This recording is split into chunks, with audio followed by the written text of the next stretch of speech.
those woke military recruitment ads? Well, it turns out they ain't working so well. The military facing an unprecedented recruitment shortage so bad that the U.S. Army is cutting back its expectations due to, quote, unprecedented recruitment challenges. Army combat veteran, former DOD advisor under former President Trump and U.S. congressional candidate Corey Mills here to react. Corey, just 50% of the Army's recruiting goal has been achieved so far this fiscal year. They say they're going to be 10,000 soldiers short. What do you think about this, and why is this happening? Well, Carly, it's not surprising at all. I mean, they were already trying to look at the ideas of reducing the recruitment strategies. They already knew that their prioritization forcing unconstitutional mandates to purge out our military leadership that wasn't loyal to the Biden and Secretary of Defense. So as you can see in the news, the United States Army and the rest of the United States military is not even close to making its mission or quota for the year, experiencing a recruiting crisis, which they haven't experienced in quite a few years, with our end strength goal, right? Whatever number we promised Congress is literally hanging in the balance. Welcome to my 2-Minute Tuesday, and in today's video, I'm gonna be expressing to you my personal opinions and some potential solutions that I have that are possibly controversial, off the wall, and crazy solutions to our recruiting efforts during this recruiting crisis. So be sure to stick around for this whole video and let me know your thoughts after fully listening to my explanation for each potential solution addressed within this video. So far during this recruiting crisis, the Army has responded by increasing the bonus potential upwards to up to $50,000 in enlistment bonuses, a academic preparatory course for test failures, and to increase the maximum allowable body fat percentages for overweight applicants and more. With all that said, and having little impact on increasing the overall, for a lack of a better term, numbers for this fiscal year and for the upcoming new fiscal year and our new recruiting and strength goal, the Army is looking for that silver bullet of solution or solutions to improve the end strength goal to satisfy the needs of the United States military and Congress and whatever our country needs. And with all of that having little impact on actually improving our end strength goal for the current fiscal year, there are severe concerns to how we're going to be moving forward into the next FY starting October 1st of 2022. The United States Army is looking for that silver bullet. How are we going to entice more people to join and increase the eligibility of a potential applicant to be able to join? The struggle is real, friends. Struggles are real. With over 18 years of experience, I think that in the better part of a decade, this is by far the worst year in recruiting in a very, very long time. And with that said, in this unique scenario, this is affecting and impacting every single branch of the military. Recently, I was invited out to go attend a social media influencer event in Washington, D.C. to help celebrate the Army's birthday through the United States Army's Public Affairs Office and all that great and glorious stuff. And briefly, I met with and spoke with the Army Chief of Staff, who asked myself and another recruiter, Arch Izzle, on social, because we were doing really, really well in recruiting this year versus a lot of other recruiters across the country in all branches of services, what we thought we could do to improve our recruiting efforts. Arch Izzle expressed his opinion, and in my opinion, the only thing that popped up in my head short notice was basically to talk about Genesis. Not to get rid of it, because the military is not going to get rid of it, because it's saving them buku dollars. But with that being said, I just simply said or expressed that we need to figure out a new baseline. And I don't want to steal thunder for that section of this video, but that was the only thing that I mentioned to him, is a way to work with Genesis rather than having Genesis basically ruin recruiting, to say the least. So with that said, if the Army Chief of Staff were to ask me this question again, or whoever were to ask me, these are my thoughts, 9 things to be specific, that I feel would definitely impact us in a positive way and increase our recruiting efforts and putting us in a better position than we currently are now, starting with, this is probably gonna be the most controversial potential solution or suggestion that I'm gonna share with you in this video. Think about it. Give or take, about 40% of all 54 states and US territories in some shape, form, or fashion has already legalized the use of marijuana, and it does impact recruiting. I know, I am one. So, bear with me. I have two possible solutions or suggestions to help with our recruiting crisis and to improve our overall end strength goals. With more and more states every year increasing the legalized use of marijuana, it is becoming increasingly an issue in our recruiting efforts. So we can either A, allow people who failed the drug and alcohol test during a pre-accession medical exam conducted at MEPS, your military entrance processing station, for THC positive results. All other test results for drug and alcohol should be negative, but if a THC comes up as positive, annotate it in a system, but allow them to continue to process if otherwise eligible to join, with the intent that by the time they graduate from Army basic training, they do another drug and alcohol test. Providing that they test negative, then continue on with their military service. And throughout the rest of their military career, no other changes. Add THC testing back into their drug test, and they know and will sign a counseling statement of understanding that they must remain clean for the rest of their military career, like we normally do, because we have random drug tests throughout our military career. Option 2 is that we do away with the THC testing altogether during the pre-session drug test, continue to test for everything else that we normally do in accordance with MEPCON policy. Obviously, depending on the MOS or the opportunity they're looking to join for in the United States Army, like if they're going for a secret clearance or higher or what have you, if it has a requirement of no drug use or previous drug use, then continue to keep those restrictions in place. I'm not looking to get rid of those. I'm just saying for the average MOS, if they test positive or not even test at all for THC for the pre-accession drug test, with the intent and sole purpose of understanding that they must remain clean during and throughout the rest of their military career. I feel strongly about this, and it's something that we should have done a very, very long time ago. So when joining the military, you're gonna have to pass an ASVAB test or an entrance exam, which we call ASVAB. Armed Services Vocational Aptitude Battery Test, which comprises of 2 scores that we as recruiters and you as potential applicants must pass. The AFQT score, which is comprised of 2 math and 2 English sections, which requires you to score a 31 or better. And then we have the line scores. So to include those 2 math and 2 English sections, we're also going to be testing you on your general science, shop, electronics, mechanics, and assembly of objects. Collectively, they average them out 10 different ways, which we refer to as line scores. What is the reasoning for having the AFQT score? Because obviously they're good enough on math and English to pass the rest of the test to qualify for MOSs. So why are we requiring a 31 or better on the AFQT? If they can qualify for jobs on the line scores, it doesn't matter about the AFQT. Now, obviously, if their English isn't great and their English is not their first or primary language, then yes, keep the Flurry program. But those who fail the ASVAB test but have qualifying line scores to qualify for an MOS or opportunity to join the Army, let them through. Additionally, schools across the nation are allowing students to use calculators both in the classroom, homework, and during tests. We're not allowed to use calculators during the ASVAB test. Wrong answer. Let's adjust with the times. And on top of that, Common Core is trash, like straight up trash. I know, because I had to homeschool my daughter all throughout COVID, and it blows my mind how they overcomplicate things and take longer to get to the answer when you go straight, like through the method I learned back into the late 90s into the early thousands. Like, this is ridiculous. We need to adjust to the times. Furthermore, I'd like to have MEPS get rid of confirmation tests. It makes absolutely no sense to do a confirmation test. So basically, if you don't know what that means is, for the ASVAB, if you fail the ASVAB test, but you go to retest, but you score more than 20 points from the first time, because this time you hunkered down, you studied, maybe you paid for a tutor, and you came in there and you kicked A. You kicked A. And now MEPS is like, yo, timeout, we think you cheated. First of all, Home Slice, when you're processing at MEPS or at a MET site, the test is being proctored. It is supposed to be overseen by somebody to make sure that nobody is cheating. That's number one.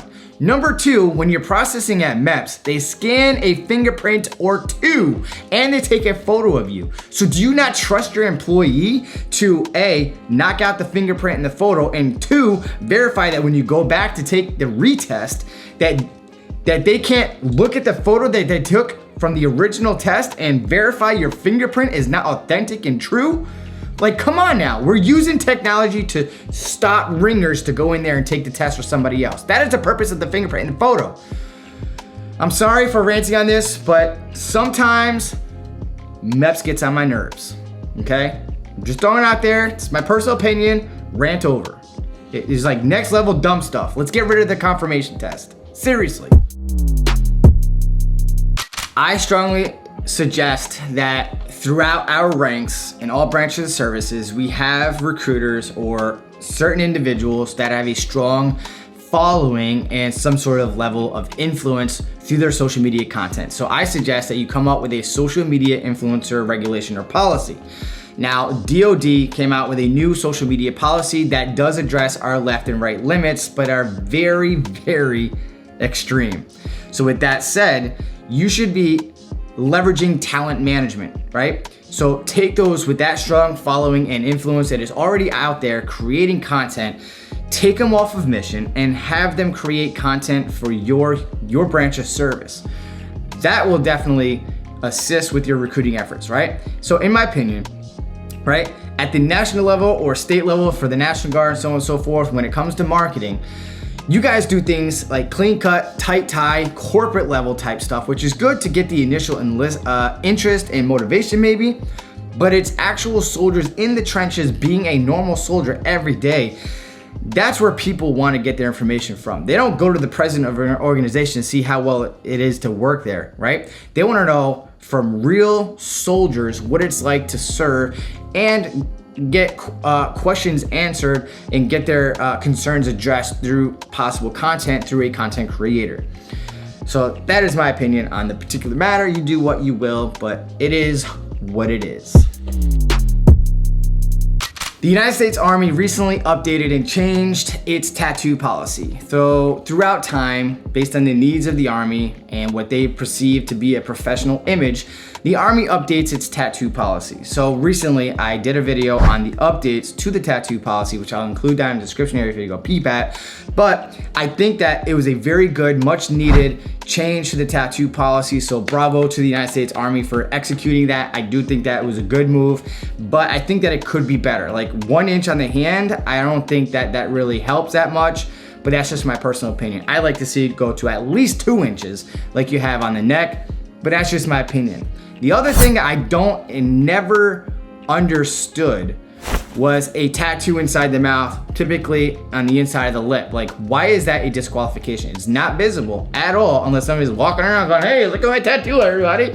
Look at my tattoo. Hello, they don't do that. Like, it's not visible, so why should it matter? It would matter if it would be perceived as gang related, you know, all the other stuff that would make a tattoo ineligible for enlistment, even if it was in a hidden place that's within regulation or policy. So good job, Army, on the new update. Could be better, but it is a good step moving forward. I think that all moral waivers for law violations, if you don't know what a moral waiver is, if you've been arrested, handcuffed, fingerprinted, stood before a judge, issued tickets, citations, or summons, and you were guilty or not, sometimes we have to submit a moral waiver. A waiver means that we're requesting permission for you to join the military knowing that you done effed up in your past, but you're looking to make it better by joining the service and serving your country. So, with that said, I think that all waivers should be dropped down to the battalion or state level to shorten the response time to approve or disapprove a potential waiver, right? This will significantly improve the turnaround for waivers.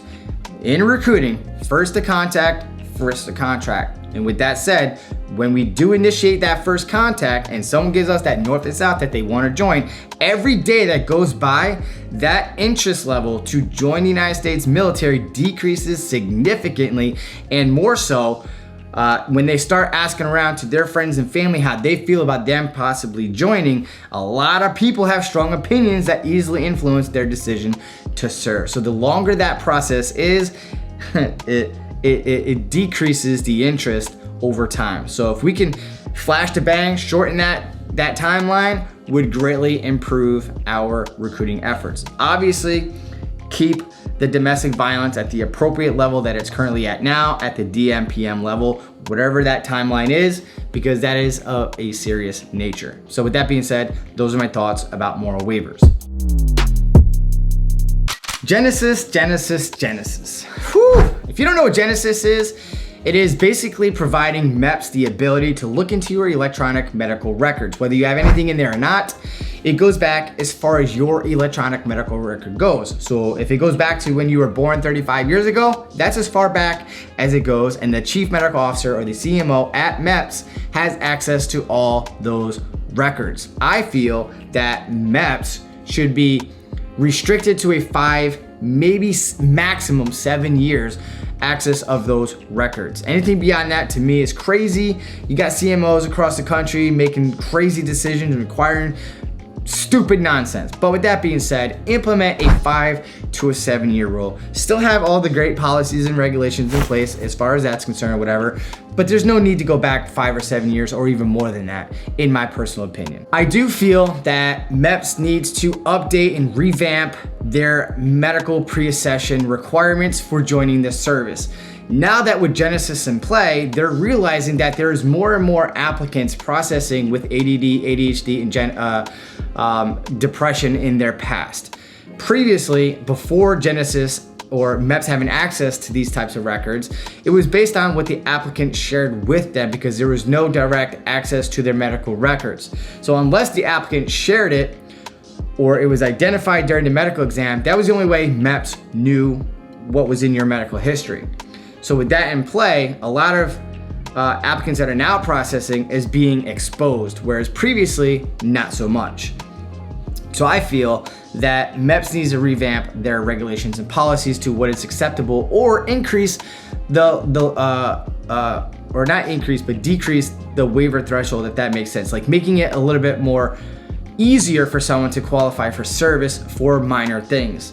Now, someone who has like extreme ADD or ADHD or depression issues, then yes, if they have mental or behavioral health issues that is truly not accepted, then yeah, don't allow them to join. But I think that you need to loosen it up a little bit because it is more common than you think. And Genesis is a perfect example or a way of exposing that. I think for the most part, primarily Genesis was brought on board to prevent unnecessary payouts for VA compensation claims in the future for pre-existing medical conditions and issues in a soldier's life. So I feel that, let's say they have something minor, like myopia, for example, right, in the eyes.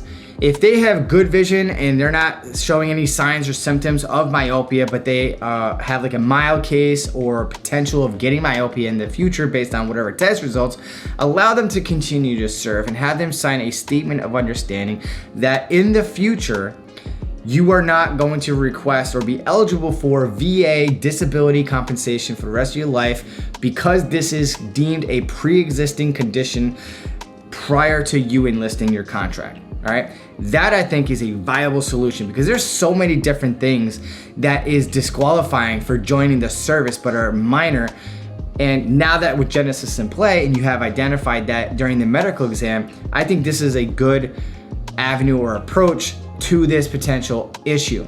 So that is why they have it, is to save the government billions of money on unnecessary VA claims. So if we can identify it during the medical exam and it does not detract from their work or ability to complete the job or tasks at hand currently now or throughout their military service, allow them to join with that statement of understanding. And let's say they join now and they're good, but let's say 10 years from now, it becomes an issue and they can't continue their service because of the pre-existing condition, which was annotated through that statement of understanding.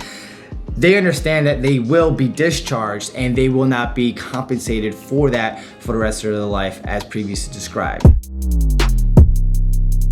So when you're going through the process of enlisting, you must pass the ASVAB test, scoring at 31 or better, and be within the height and weight standards when joining the service. So for example, a 17 to 21-year-old male must meet the height and weight standards, but if they're over the maximum height and weight standard, as long as they're at 24% of body fat or less, they're good to go. No waivers needed or required. They can process. Now, if they exceed 24%, they can leverage a ARMS 2.0 program that is currently in place to allow them to go up to another 2% over that, allowing them that as long as they're at 26% body fat or less to be able to join. But as you're aware, the United States has an obesity issue. So more and more applicants are grossly overweight and don't qualify to join, thus losing motivation and inspiration to join and not do what they need to do to be able to make it happen. Recently, the United States Army started that Future Soldier Preparatory course with the intent to send applicants and soldiers or new soldiers to that course to learn about health and wellness and to do PT or physical training with the intent to lose body fat to get within the Army standard. That program, to qualify for that pilot program, would allow up to 6%, which is 4% more than the maximum through the ARMS 2.0 program. So those people who are going to that course to lose body fat, right? So that male who was allowed 24% is now allowed up to 30% in that program. So those who are about to start that program within the next 30 days, I hope that it is successful or as successful as the AFQT academic portion of this program. Because like I said, if you fail the ASVAB but score a 21% or better, essentially category 4, I did a video on that, you can check that out later. But if you score 21 or better and you qualify for MOSs because you have good line scores, they already have huge success at Fort Jackson at that Future Soldier Preparatory course by increasing their AFQT. Every soldier that we sent into that program as an 09 Mike has passed the ASVAB and moved on to Army basic training. And I'm hoping that the body fat course that they have is just as successful. I've been screaming for something like this for a very long time. You would not believe the amount of applicants that can't pass the ASVAB test. If they could either drop the AFQT requirement to 21 or get rid of it altogether as previously described in this video, I'm telling you, throw everyone into the academic AFQT improvement course, and this body fat thing is going to be a godsend. I'm telling you, these two things is going to be paramount and critical for our recruiting efforts. And I hope that it becomes a more permanent thing in the future. So those of you that did qualify and are scheduled and are at it or going to it, please do your best to make this a successful program because other applicants are dependent on this program just as much as the recruiters are.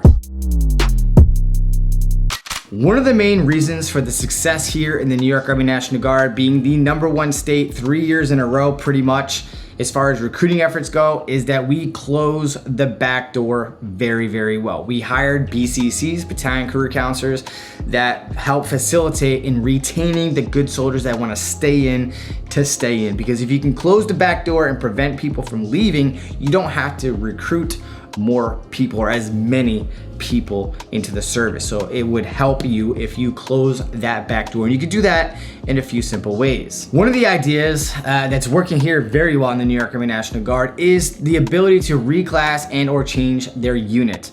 A lot of times, oftentimes, it's not uncommon, people join the military and have to choose a different MOS or opportunity because either they weren't qualified for it then, let's say it's the AFQT score, or the line score rather, but after a couple years or so, they retest and they now qualify for it. Allow them to reclass to a new MOS and or switch units, because if that's what it's gonna take to retain them, why not? It costs the government $60,000 to $150,000 to train a new recruit to backfill that person that's leaving because you don't wanna facilitate a MOS change or a unit. To me, it's a dud.com. Just make it happen. All right, just make it happen. I would even suggest that maybe allowing them to choose a specialty school if that's what it takes to retain them, or a bonus. So from time to time, as a recruiting and retention NCO, I do and conduct retention interviews, and throughout social media, I receive these similar complaints in my DMs, and that is toxic leadership or bad leadership. This is forcing people to decide to leave the service is because of the lack of soldier care, empathy, and leadership to our soldiers. So if we can improve the leadership quality of not being toxic and actually giving an F about your soldier and implementing true and genuine soldier care is what's gonna make people want to stay in this organization. For example, one of my soldiers who went OCS, about to graduate from Bullock, his grandmother passed away. Someone whom he loves and adores, practically raised him. Like the rest of his family was effed up to him. But his grandmother was always there for him. She passed away. He met all the Bullock graduation requirements, had nothing more that was a graduation requirement, asked for that weekend and Monday to attend the wake and funeral of his grandmother, and the command said no. Now, because in the military, right, we deem your immediate family members, meaning your parents and your siblings and your children, being direct family members. If not, anything beyond that is up to the chain of command to approve or disapprove your emergency leave request, whether that's through the Red Cross or not. So this particular soldier who is starting his career on active duty is already having a bad taste in his mouth because they didn't care enough to allow him to take 3 days of permissive leave or even ordinary leave to go attend his grandmother's wake and funeral.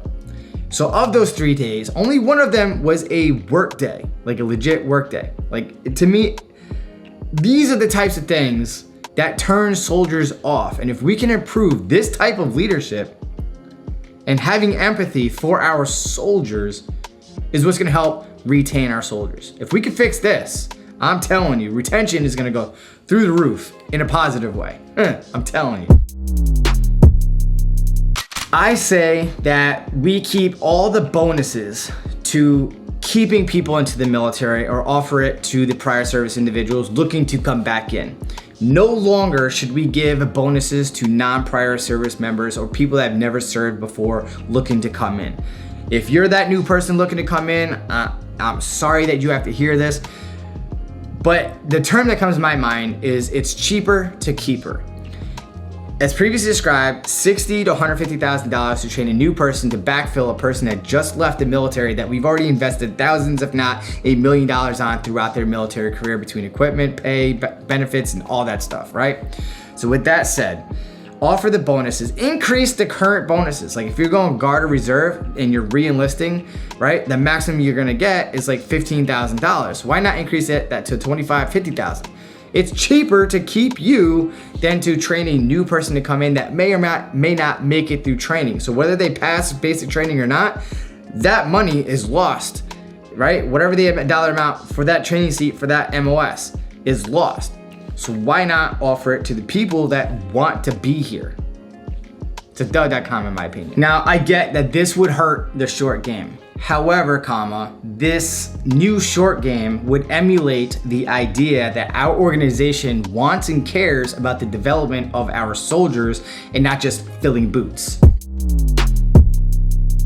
Additionally, for active duty, allow prior service applicants to be treated in the same manner as non-prior service applicants. Meaning, allow prior service applicants to have the same incentives and the ability to reclass into any MOS or opportunity as long as they're otherwise eligible. Having all those other restrictions through the prior service business rules, crazy to me. I don't get it, period. I don't feel that we should have an age cutoff of 35 years old. I think the age cutoff should be either 40 or 42. Why? Because essentially in AR 601-210, it clearly states that you have to be able to qualify for retirement of 20 years of service on or before your 60th birthday. But for retirement purposes, you could go beyond age 60, but be able to qualify for retirement on or before your 62nd birthday. So that brings the age cutoff between 40 to 42. So what I say is, no more age exception to policy waiver. I get it that the age cutoff currently right now is the 35th birthday for a non-prior service applicant. I say we increase that to 40. You must contract on or before your 40th birthday, no waivers required as long as you are otherwise eligible to join. A age waiver can be entertained as long as you're otherwise eligible to join to be submitted, providing that you can contract on or before your 42nd birthday. That's what the standard should be. I don't know why the age cutoff is 35 years old. I don't get it. It's why. Congress, figure it out.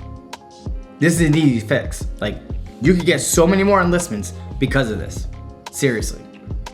Think about it. If you made it this far into the video, do me a favor, hit that like button because it does help out the algorithm. Subscribe if you haven't already. Turn the bell icon on so that you don't miss anything.